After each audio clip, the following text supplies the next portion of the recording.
کیا آپ جانتے ہیں کہ نبی کریم صلی اللہ علیہ وسلم اپنے گھر کے کام خود کیا کرتے تھے؟ جی ہاں، وہ نبی صلی اللہ علیہ وسلم جس کے اشارے سے لشکر فتح ہوتے تھے، وہ اپنی بیویوں کی مدد خود کیا کرتے تھے۔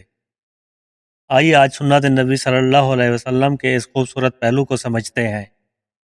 مدینہ کی وہ سادہ زندگی جہاں نبی صلی اللہ علیہ وسلم اللہ کے محبوب تھے، دنیا کے سب سے مصروف ترین انسان، لیکن گھر میں داخل ہوتے تو سب سے عاجز، نرم دل اور مددگار شوہر بن جاتے۔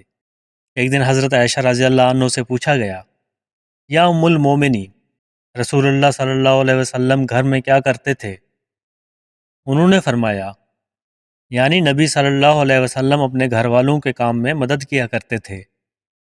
آپ صلی اللہ علیہ وسلم اپنے کپڑے خود سے لیتے، بکری کا دودھ خود دھوتے، گھر کے کاموں میں ہاتھ بٹاتے، اور کبھی بیوی سے سختی یا غصے سے بات نہیں کرتے تھے۔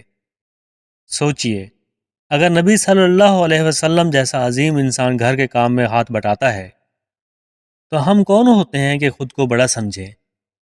آج کے دور میں بہت سے مرد کہتے ہیں یہ تو عورتوں کا کام ہے، حالانکہ نبی صلی اللہ علیہ وسلم نے ہمیں سکھایا کہ گھر کے کام میں مدد کرنا عبادت ہے، سنت ہے۔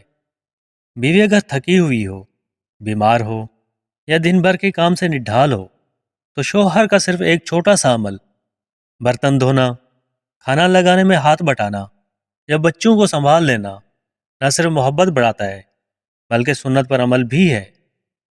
یاد رکھیں، جو شخص اپنی بیوی کے ساتھ محبت، نرمی اور مدد کا رویہ رکھتا ہے، اللہ تعالیٰ اس کے گھر میں برکت، سکون اور رحمت نازل فرماتا ہے۔